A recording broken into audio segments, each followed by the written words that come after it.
like you're supposed to have it all together, but inside you're wondering how everyone else makes it look so easy, you're not alone.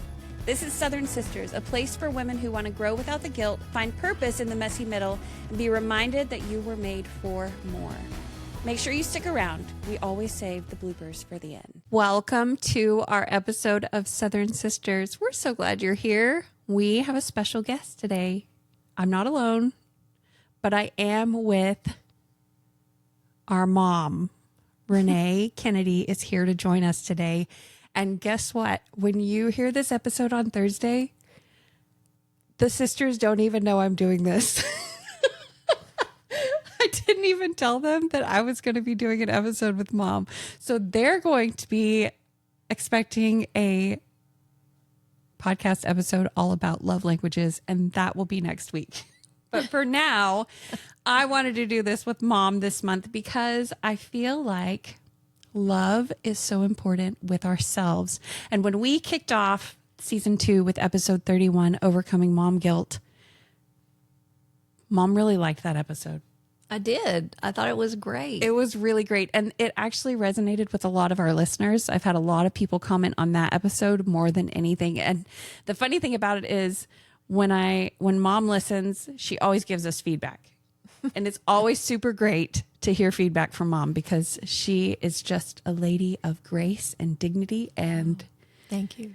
So she will tell us, she'll be like, this was great. And I loved this part. And I love this part. And it always is probably the best part of my Thursday is hearing from mom. So when she had this episode, she actually sent me notes of all the things that we talked about that she liked. And then she was like, but you didn't go into this and you should have mentioned this a little. And I was like, you are exactly right. And so I took all of those notes and we made this podcast. So I believe that I kept saying, I think people would want to hear a little bit more about this part of it, you know, because I felt like it was so good, but it could have been a 2-hour podcast and no one has time for that, you know, but to do it in segments, I think that's great, you know. So that's what we're doing. Today's episode is called Love Without Guilt, choosing grace for ourselves and our kids.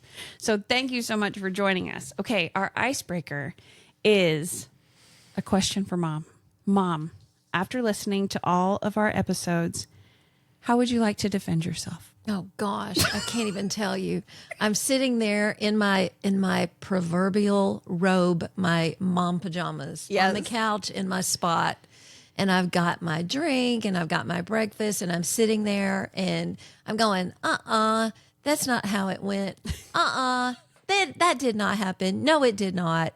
Let me give you an example. Christmas, when y'all were talking about, you know, Meggan was like 16 years old and mom made us go and sing and at this Relief Society meeting. And it was like, Lindsay was like 12 and Meggan kicked Lindsay in the face with her toe and Courtney was riding the donkey. And I was like, that is not how it went down.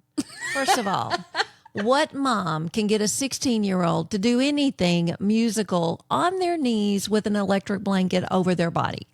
Didn't happen. No. So you were like 11. Okay. And Lindsay was 7. That made Courtney about 3 or 4. So you guys like, you're all 4 years apart. So it was like 12, 8, and 4 for sure. So I'm like, okay. But, you know, perception is truth. It doesn't matter what I say. It doesn't matter what happened because that's the way your kids are going to remember it, right? Oh, yeah. So I always say moms get the crap. Moms get the crap. So be ready. They're not going to remember the things that you thought was so great. They're not going to remember it that way. Now, I will, in defense of my kids, say that I have threatened private choir before for children that did not want to sing for Jesus. And that was just a thing. I felt like God gifted them with talents and skills, and that if we would use them for the right reasons, that God would bless us. And He has, and He does. And it is so cool to see your kids, you know, continuing with the concerts and the choir, and they sang in state conference. It was so sweet this weekend. It was so cool. Well, but the great thing is too, something you always taught us with that, perception is truth, but with traditions and with life, like I remember being like, Mom, how do you literally do it all? And you've said to me, you only really have to do it good once. Yeah, just good enough for them to remember it once. And then they think that you did it every time. And that's true too. That is true. So you do get some flack for, remembering the details wrong, but you also get a lot of props for that one time you did something that was incredible. So I love it. And the kids kind of predict and determine what your fun traditions are. Mm-hmm. So I think as moms, we put a lot of pressure on ourselves to create experiences, but sometimes it can be sitting in the closet playing Barbies. It doesn't have to be Disneyland parks, 100%. You take a lot of pressure off yourself if you just get back to simple and don't worry that you can't do everything like everybody else's family. Do what you can do where you are. And golly, you guys have it so hard right now. I look at my girls and my son and our grandkids, and I think, all the things you have to navigate. And when you guys talked in that first podcast about, VidAngel and filters, and that's when I was saying, share more of that stuff with each other, like when someone finds something that works, talk about it, because, that saves somebody time and can protect these kids. Okay. Last icebreaker question. Who is your favorite child? Whichever one I'm in front of. That's so you. Me. That's Yes. you today. Yes. No. I love that. No. Okay. So you can't quite say your favorite child because you love us all equally, but we do. But I love you all differently too. Yes. Well, that was my next question. Like, what is your favorite thing about each of us? Because they're going to be mad that they're not here with you. So I need to give a nugget. Oh, wow. Just what is your favorite thing about each of your kids? Oh gosh, you didn't even give me a time to think about that. Nope. Okay, well, let me start with the baby. My favorite thing about Josh is the way that he is a natural born leader, and he does it with fun. Mm-hmm. Like he's kind of like your dad in that he can explain things in a simple way, and he plans things. He loves to take care of people. And I really love that about him. I'm just so grateful. I am grateful. We all benefit from how Josh takes care of us. He takes care of all of us. He's such a good man. And Evie is such a sweetheart, and we just love having her in our family. Okay. Courtney, what's your favorite thing about her? Oh, Courtney. She is our get her done girl. I mean, she's been helping Dad and I on Mondays. And she's just like, what can I do? How can I help you? She is just serve and schedule everything. And I guess the thing with her is I love that she's, she wanted to be a psychiatrist when she was younger. Mm-hmm. And she's using ChatGPT as a psychologist for her children. And I thought, I need to do that for your dad. Brilliant. I love that. That's she is so brilliant. She is so smart that. She is a really hard worker, and she is just brilliant. She's masterful in her systems. Oh, she is. Yeah. Processes, and I've learned so much from her, truly. And then what I love about Lindsay is she just exudes joy. She really does. She does. I didn't mean to cry, but get me talking about all my kids. And she's not feeling very good right now, and that's hard. It is hard for her. She's the only one of my girls that has had extreme hardship in pregnancy. And I look at her, and it reminds me of myself going to work, take a break, throw up, go back to work.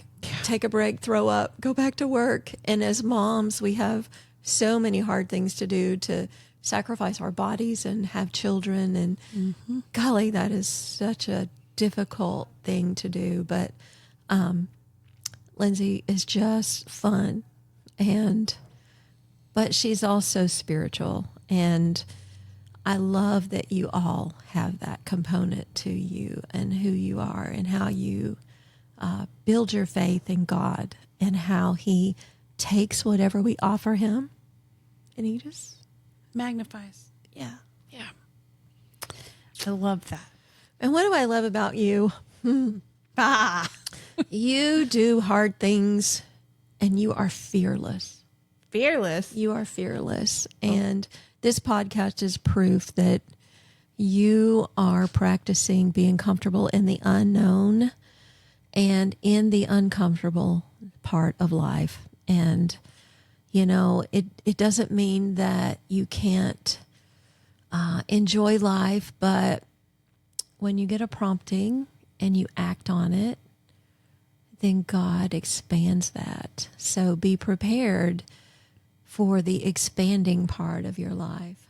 But you have raised some beautiful children and you're not done yet. But I think when the youngest gets to be 8, that you kind of get to check off part of the box, you know? A little bit. I've been looking at where we are at right now in life with, you know, Kate gone and Luke getting ready to jump off. And I'm like, how did we get here?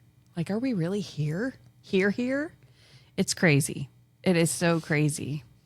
I look at those boys and, you know, Josh taking them duck hunting and, you know, Lindsay doing cousins, you know, karaoke and, you know, the things that Courtney's doing and Atticus just going to the temple and the camaraderie and the village that you guys have created with one another and with the cousins. It's big. It's big. It's a really big deal. Ugh, man. Okay. I love that. So we are going to talk a little bit today about loving yourself enough to let go of guilt. So we talk a lot about how we should love our kids well, but this week made me think about how often as moms, we just forget about ourselves and that guilt sneaks in and tells us that you're not ever doing enough. So that's Satan's biggest lie. It is Satan's biggest lie. That you're not enough. And we equate not being enough with what we're doing. And I think you just have to take a step back and slow down and reevaluate and give yourself some space to take a deep breath, you know? Mm-hmm. I started doing meditation a couple years ago, and I have my routine in the morning with my prayers. And, you know, meditation is different than scripture study and pondering. And I didn't know that for the longest time. Mm-hmm. I wish I'd developed that when I was younger because it would have helped me so much when I was going through hard things with raising kids. And, you know, you need space. You need space, and you've got to give yourself the grace. I love that you said we do too much. I think people don't talk about that enough because our culture is that we are isolated right now as women. We're a bunch of pillars that are standing. When you look at other people's content all the time, you think, I don't measure up to that. I'm not that great. You take everyone's very best day and you put them in a scroll screen on TikTok or Instagram and you find yourself falling short.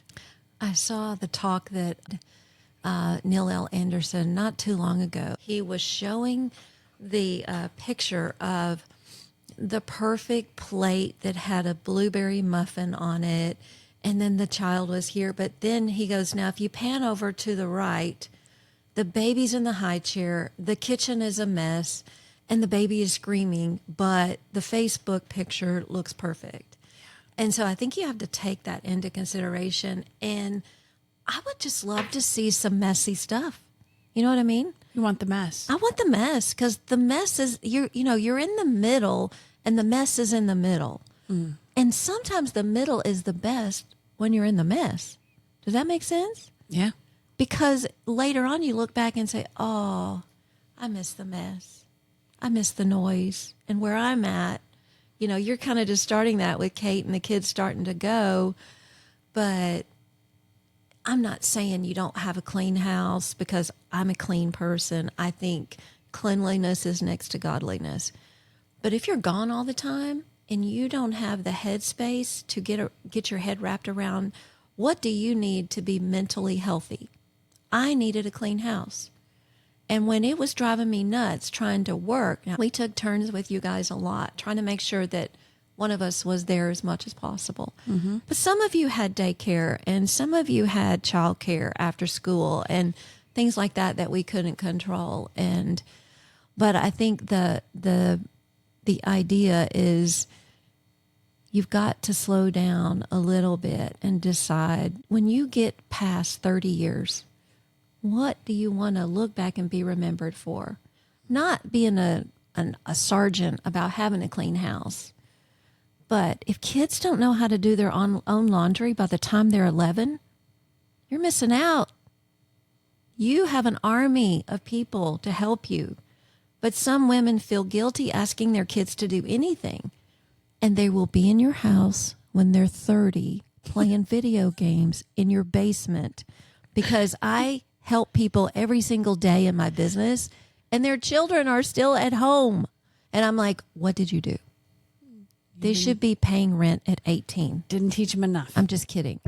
You can do your own thing, whatever that looks like for you, but make some decisions of how do you raise children who can adult? And that was the point that I was thinking during your first podcast is women have been working for centuries. It wasn't until like the 1950s that we had Leave It to Beaver. Yeah. And they kind of perpetuated this myth of stay-at-home moms. But you have to realize after World War II, the United States was like booming. You know, things have changed. Now a lot of both parents have to work to provide for their kids just to keep up with inflation, you know? So let that part go. You know, someone once told me that the worst thing is to look back on your life and have regrets.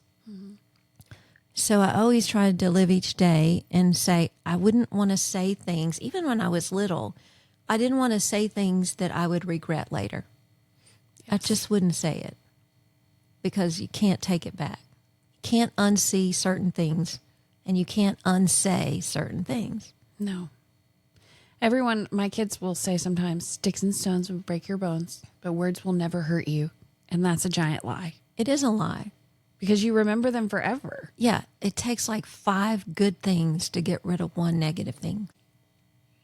Okay, so as women who are working and who are trying to provide the best life we can for our families, why do you think that we don't share more of that side? I think we don't want to be vulnerable because we're trying our best to stay strong and we're trying to keep up with the schedule. And if we become vulnerable, then that weakens us and we can't keep up. But I see young women today and I see you guys like a hamster on a wheel. Mm-hmm. And what that, you know, your last week's podcast talks about mental health and people that you had on there had breakdowns personally who were accomplished women, good mothers, good wives, I mean, just good daughters and sisters to each other. Mm-hmm. But they let the schedule rule what they were trying to accomplish. So how do you navigate that? You have to have a plan. So everything in my business, you have to plan. So what is your plan to not let that happen to you, Meg? Well, I've just been trying to recenter myself on what matters the most. Right now for me, that is raising my younger 2 kids. My sons too, but just mainly focusing on the younger 2 because I think as the 4 and 5 of a family that's very independent, that's very functional, like it's very much all hands on deck, they've kind of just skated. And so we're having boot camp where my job right now is to make them good humans. That's good. So, and the way that I do that is by making sure that their needs are met. Last night, I sat down with the kids' schoolwork because we homeschool and I came up with our plan for the week. So every week we have a checklist that they complete. So I said, come show me where all your books are because we've had, 2 weeks of snow days. And we've been working some, but not as diligent as we usually are because you're just out of the routine of life. And so I said, bring me all your stuff. And so last night we gathered all their school books and we had their checklist updated for the week and put everything in a backpack so that this morning when things were a little crazy and it was time to run out the door, they had everything they needed so that we could have success for this morning. And I took them with me. I could have left them home. Lily is 12. I could have left them home, but I knew this afternoon that we'd be doing this. And even time with me right next to me at a chiropractic office is more valuable than the alternative. I think a lot of my best teaching moments were in the car. Yeah. So if it's 30 minutes somewhere, make sure you have a kid in the car with you. Just whatever. I mean, you got to have your space too, but you know, you can't do a formal mommy-daughter date all the time, but you can get a different kid to go with you to the store or to run dinner over to someone's house. And, you know, I think, like you said, we're all consuming content, but we're not really learning like we need to because it's escapism. And so one of Satan's biggest tools is distraction and escapism. And it can just whittle away time so quick. And you can't get back the time with your kids. And I'm not saying you feel guilty about your escapism, but maybe you need to look at what does that look like and how many minutes is that, you know? And not feel guilty about it, but you got to have a plan. Otherwise, you just, it gets away. It does. And then you look back and you're like, wait, I mean, just think about it. We're now in February of 2026. I know. I can't believe it. And like how many moments of January did we just kind of poof gone? Well, good thing you had snow days because that means everybody's in the house. And Everyone that is was in a my house. that was a good thing. So you gotta give yourself a little bit of kudos for making it through. Okay. So one thing that I loved that you said in your podcast notes was that no one has it all together. What did you mean by that? I think it's easy to look at other people and say, wow, they look so great. You know, like they've got their hair done, their makeup done, they're wearing their good clothes, they've had a shower today.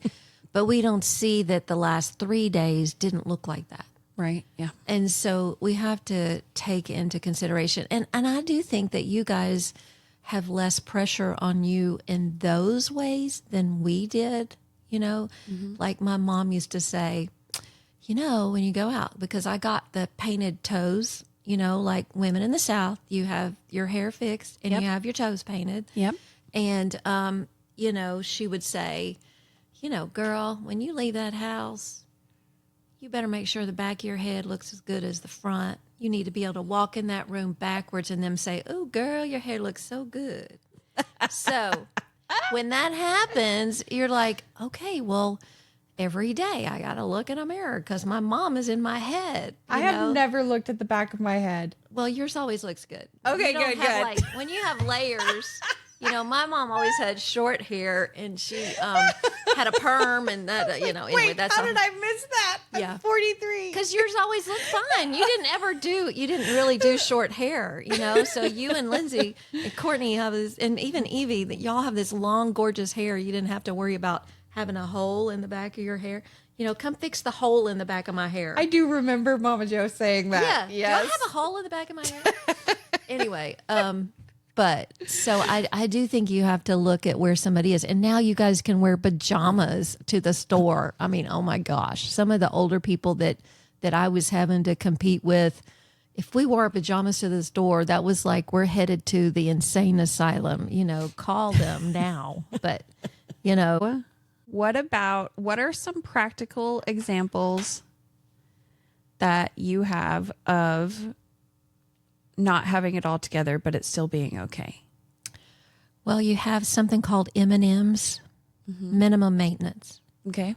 So that means you don't wait until you're walking out the door to pluck your eyebrows and whatever else needs to be plucked or shaved. Okay. So it's called minimum maintenance. Yes. You just do a little bit at a time, and then it doesn't take you an hour to do all that stuff. To get all gussied up. Yeah. Yes. Go.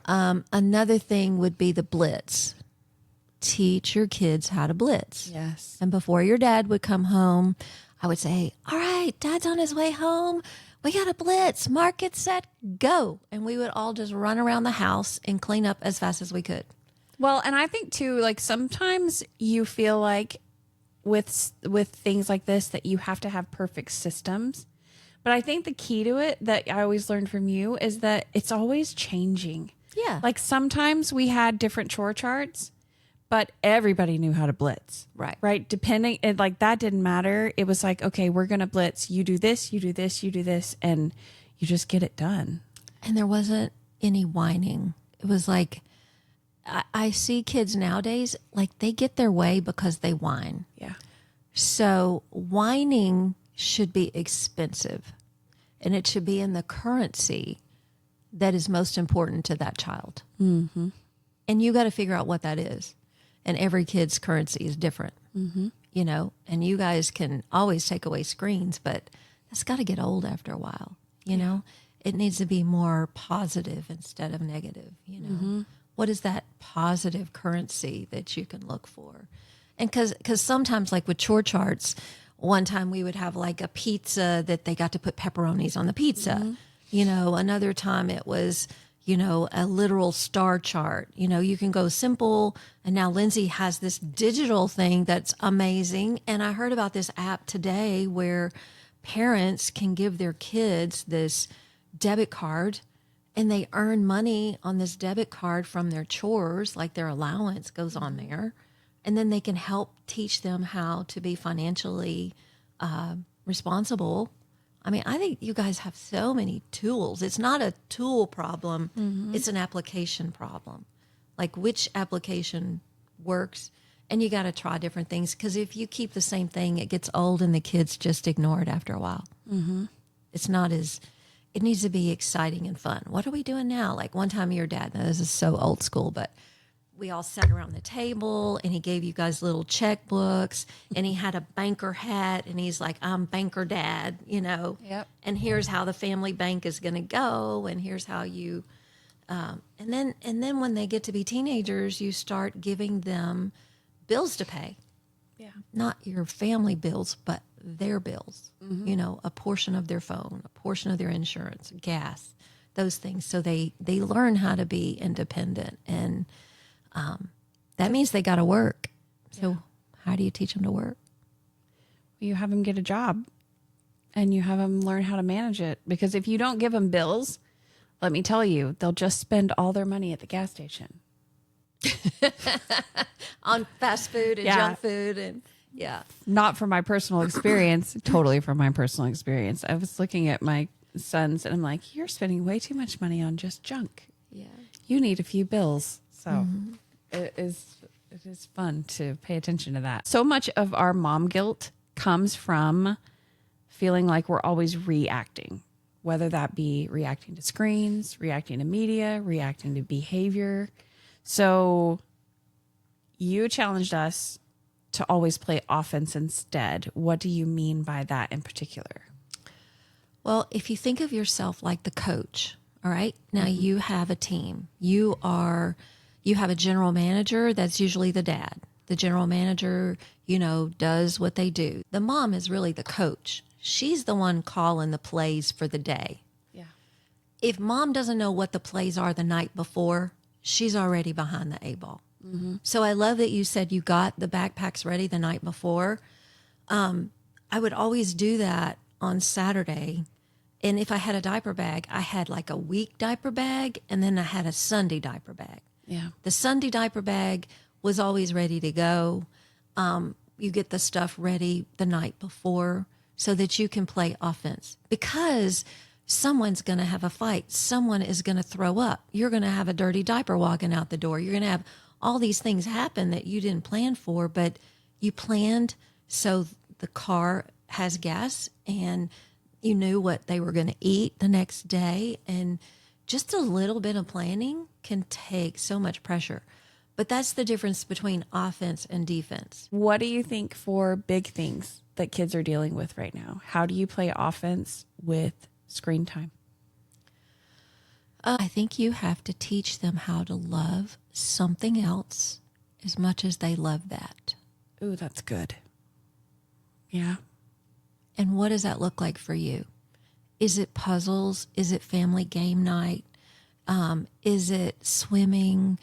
Is it running, walking, riding bikes as a family? Is it playing with the dog, teaching the dog new tricks?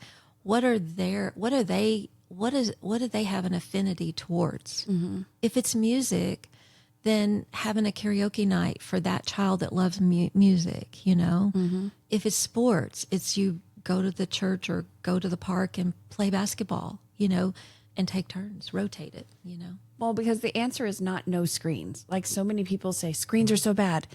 But I have been around children enough to know that these children that have come into the world in the last 20 years are brilliant. They are. And they were built. Scary genius. Scary genius. They were built to know how to manage this technology. I have noticed that it seems like it's going to take over the world, but the more AI's around, the more these kids spot it. Mm.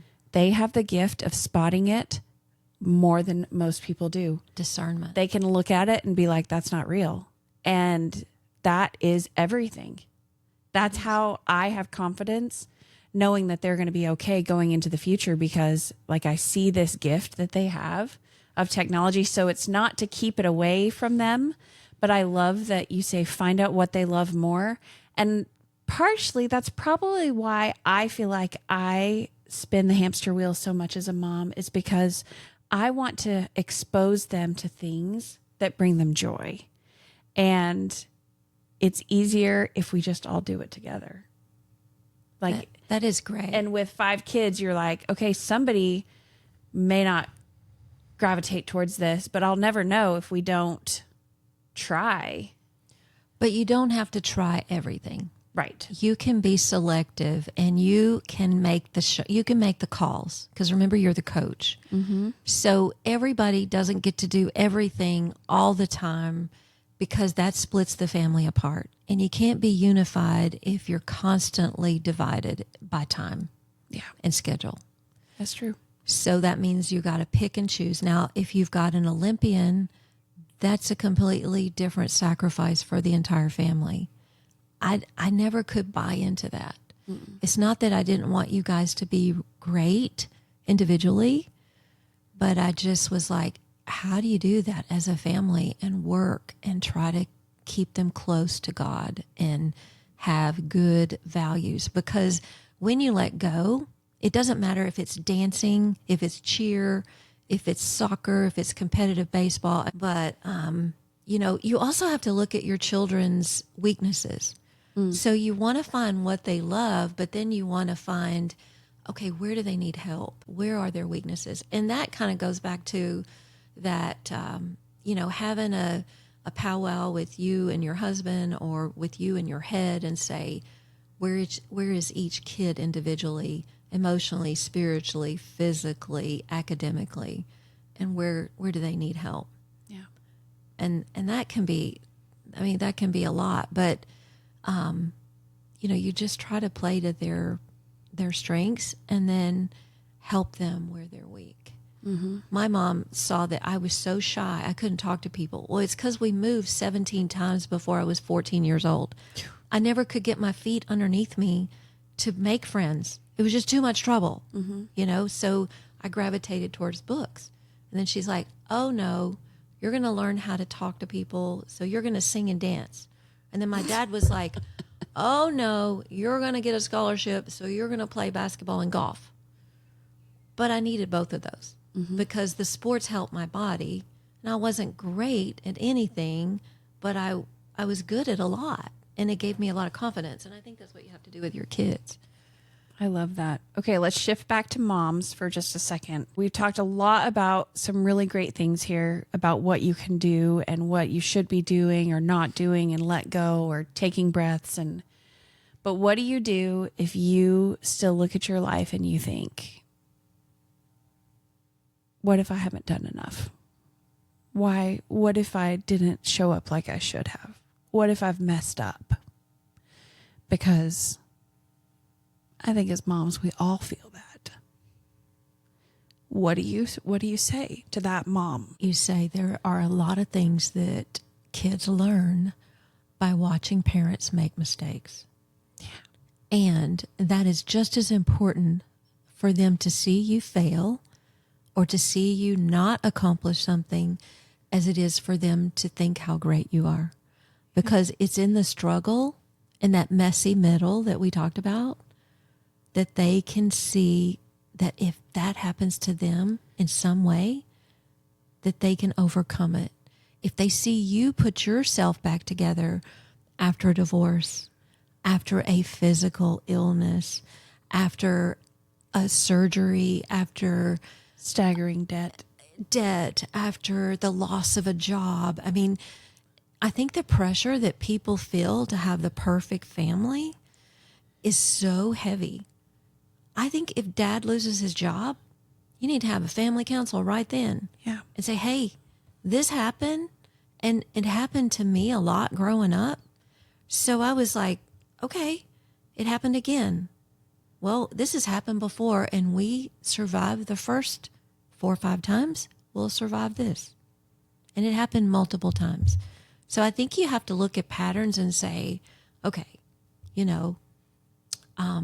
bad things happen to good people all the time. That's life. And if you've made some mistakes, how do you let that go? What was the good that you learned from what you didn't do? What is the good that they saw from what you went through? Did they see you recover? Yes. Did they see you recover slow? Did it take medication? Did it take time? A lot of things are healed through time.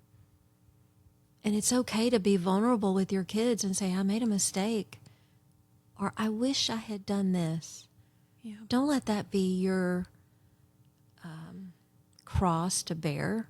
Just let it go. Say, I wish I had done this better. And I think that there is a perspective that you should take when you're in a season of struggle. Sometimes you're just in that survival mode and you're not going to have the chore charts and you're not going to have everything put together like people. I mean, you're in survival for a reason. And when we are in survival, that's like when you circle your wagons and just decide what's most important. Like, well, most important for us is that we still just have that connection. It doesn't cost anything. I think being honest with your family and letting them know that you mess up as a mom is so important because it makes them feel like they can mess up too and have the grace to recover from that, because no one's perfect. No one has it all together. Everyone is carrying things that we can't see. I think it's important that you have somebody in your life that's a mentor that you can talk to about the things that are really going on in your life, so that you have somebody that you can share that with.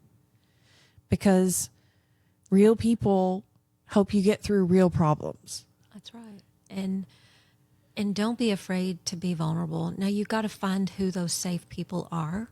And sometimes you're going to be vulnerable and you're going to find out that's not your safe person, But like when Courtney referred to when she was going through a lot of things and she didn't tell anybody anything about what she was going through. Mm-hmm. As a mom, my heart was broken.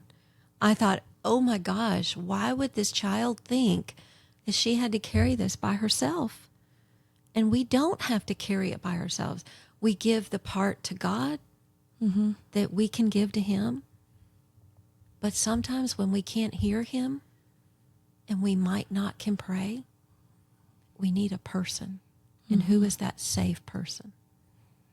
There are people there that want to help you. I promise you, they're out there. Yeah. It all comes down to grace.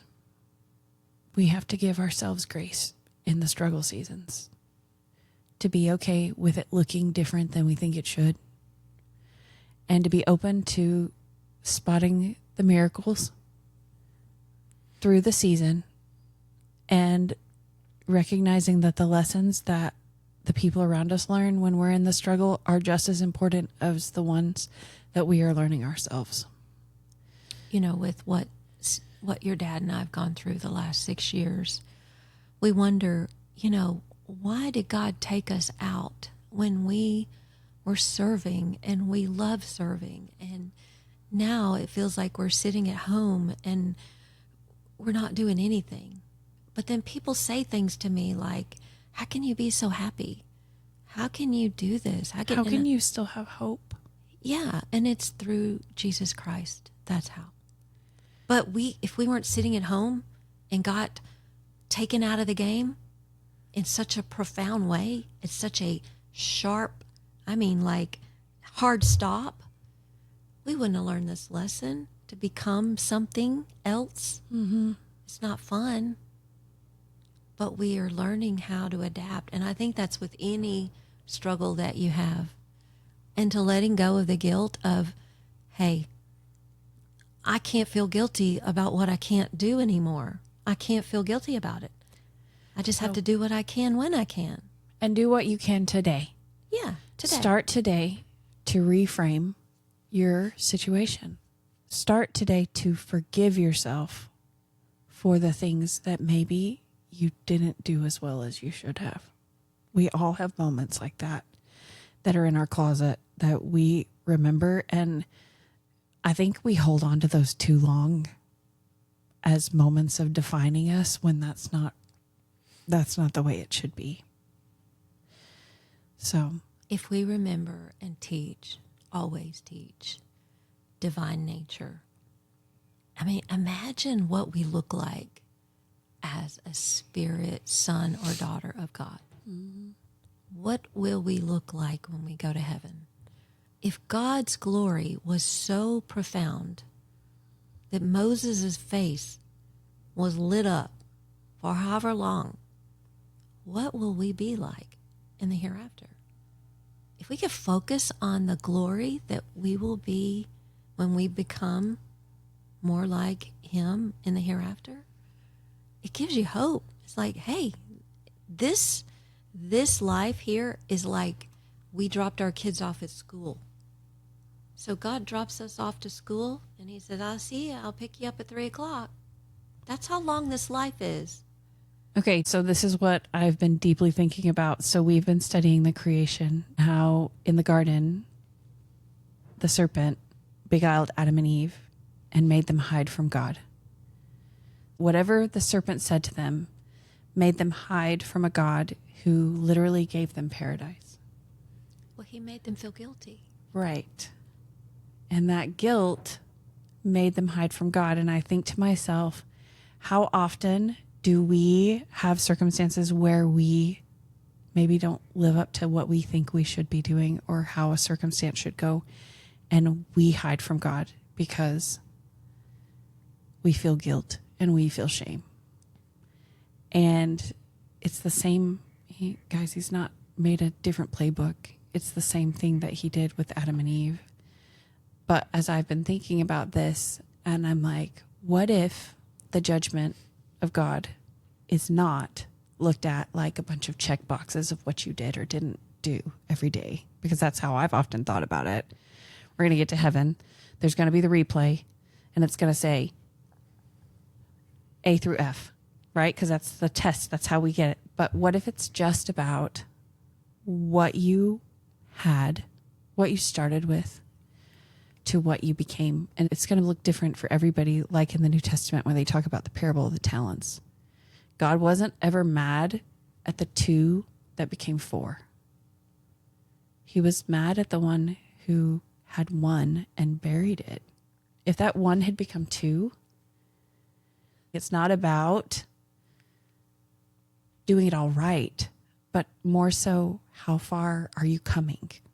Like, how far are you progressing to be who we're meant to become? And I think that there is a lot of power in that. It helps you rise above the season of struggle and recognize, like, okay, what am I learning? Help me learn this faster. Help me get through this faster so that we can be who we are meant to be. And I think that if we boil it down to love and love others, imagine how our communities and our country and everything would be right now is, did we love to the maximum capacity? It's just so easy. It's easy. Yeah. It's easy to love. Not everybody's easy to love, but then that's when it matters the most. Yep. And, you can be mad for 5 minutes.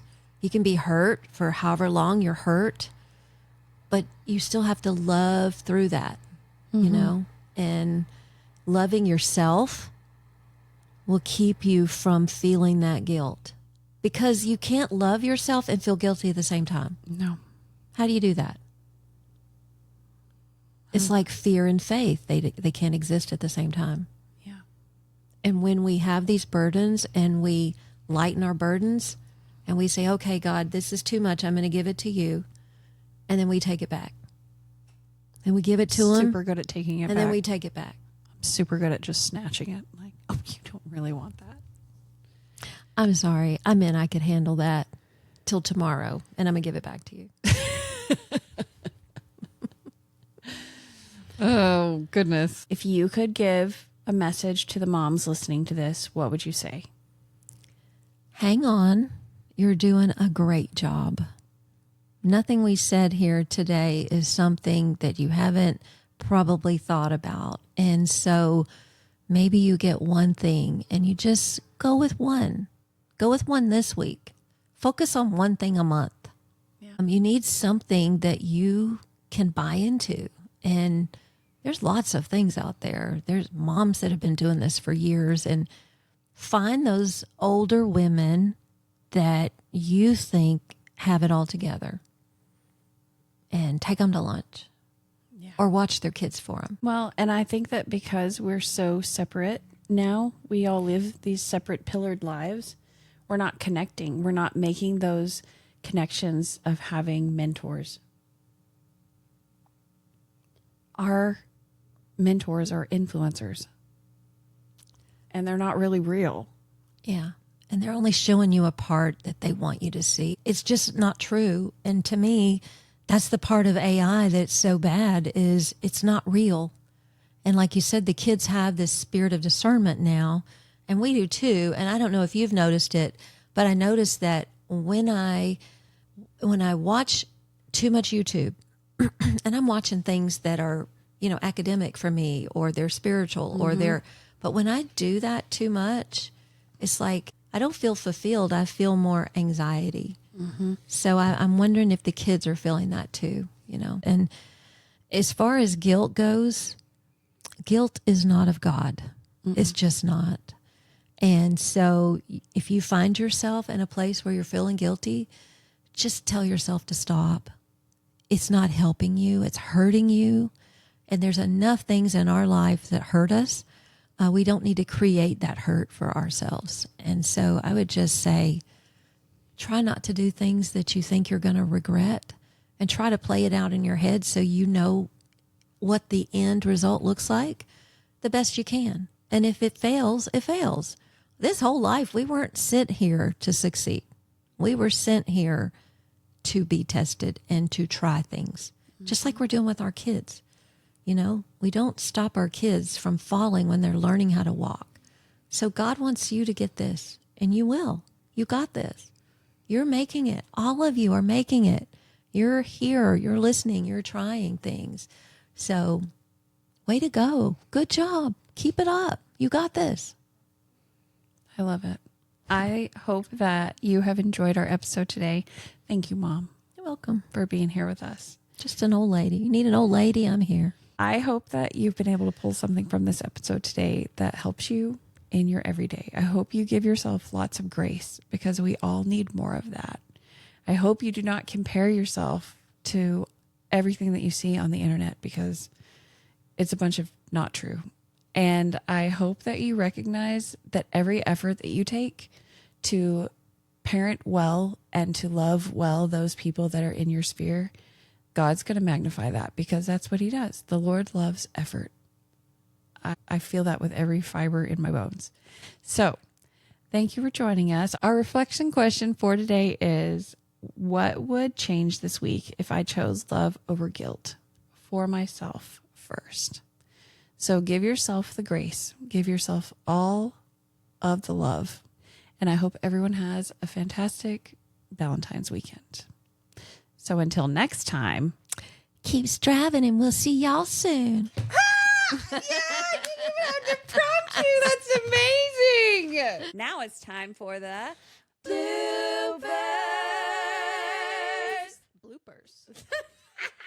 well, you're the goat. Okay, so Should I tell that story? No.